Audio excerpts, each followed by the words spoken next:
வணக்கம். சற்று முன் கிடைக்கப்பெற்ற மிக முக்கியமான செய்தி ஒன்று வெளியாகியுள்ளது.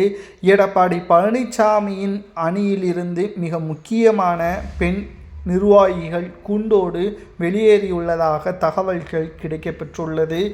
அதிமுக ஆட்சி அமைக்க வேண்டும் என்றால் அதற்கு பெண் சமூகத்தில் இருக்கக்கூடிய ஒட்டுமொத்த பெண் நிர்வாகிகளை வைத்துதான் இதற்கு முன்னால் மறைந்த முன்னாள் முதல்வர் ஜெயலலிதா அவர்கள் ஆட்சி அதிகாரத்தை கைப்பற்றினார்கள். ஆனால் இப்பொழுது எடப்பாடி பழனிசாமி அவர்கள் பாஜகவுடன் சேர்ந்து குறிப்பாக பெண்களுக்கு முக்கியத்துவம் கொடுக்காமல் இருப்பதன் காரணமாக பல தொகுதிகளில் பெண் வேட்பாளர்கள் இறக்கப்படவில்லை. பெண்களை அவமானம் செய்யும் விதமாக நிர்வாகிகளுக்கு எதிராக ஆண்களின் ஆதிக்கம் அதிமுகவில் அதிகமாக இருப்பதாக கூறி தற்பொழுது கூண்டோடு அதிமுகவில் இருந்து பெண் தலைவிகள் தற்பொழுது வெளியேற உள்ளதாக தகவல்கள் கிடைக்கப்பெற்றுள்ளது. எடப்பாடி பழனிசாமியின் மீது ஏற்கனவே நாம் கூறியிருந்தோம், அவர் எடுக்கக்கூடிய முடிவுகள் அவரது சுயநலத்திற்காக மட்டும்தான் உள்ளது.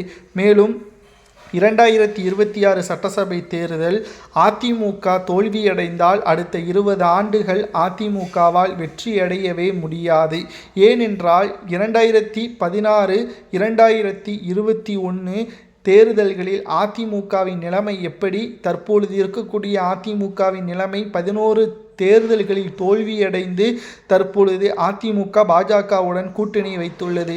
எடப்பாடி பழனிசாமியின் பிரச்சாரங்கள் திமுகவுடன் ஒப்பிட்டு பார்க்கும் பொழுது மிக தாழ்மையாக, குறிப்பாக மக்களின் எதிர்ப்புகளாக இருப்பதையும் புரிந்து கொள்ள முடிகிறது. முழுமையாக எடப்பாடி பாஜகவின் கட்டுப்பாட்டில் இருக்கிறார். தற்பொழுது அதிமுகவை முழுமையாக கட்டுப்படுத்தி இருந்தாலும் வெற்றி வாய்ப்பு என்பது மக்களும் தொண்டர்களும் அதிமுகவிற்கு ஆதரவுகளை தெரிவித்தால் மட்டும்தான். மூத்த நிர்வாகிகளும் மாஜி அமைச்சர்களும் மட்டும்தான் எடப்பாடியின் பின்னால் இருக்கிறார்கள். பெண் தலைவிகள், பெண் நிர்வாகிகள், தொண்டர்கள் யாருமே எடப்பாடிக்கு ஆதரவாக செயல்படவில்லை. இதனால் தற்பொழுது எடப்பாடி பழனிசாமி அணியிலிருந்து பெண் நிர்வாகிகள் கூண்டோடு வெளியேறியுள்ளதாக தகவல்கள் கிடைக்கப்பெற்றுள்ளது. இவர்கள் திமுகவிற்கோ தாவேகாவிற்கோ ஆதரவுகளை தெரிவித்தால் இன்னமும் அதிமுகவின் வாக்கு வங்கிகள் மிகப்பெரிய அளவில் தோல்வியை தழுவும் என்ற தகவலும் தற்பொழுது கிடைக்கப்பெற்றுள்ளது. 2026 சட்டசபை தேர்தல் அரசியல் களத்தில் ஒரு திருப்புமுனையாக மாறக்கூடிய வகையில் அமைந்துள்ளது.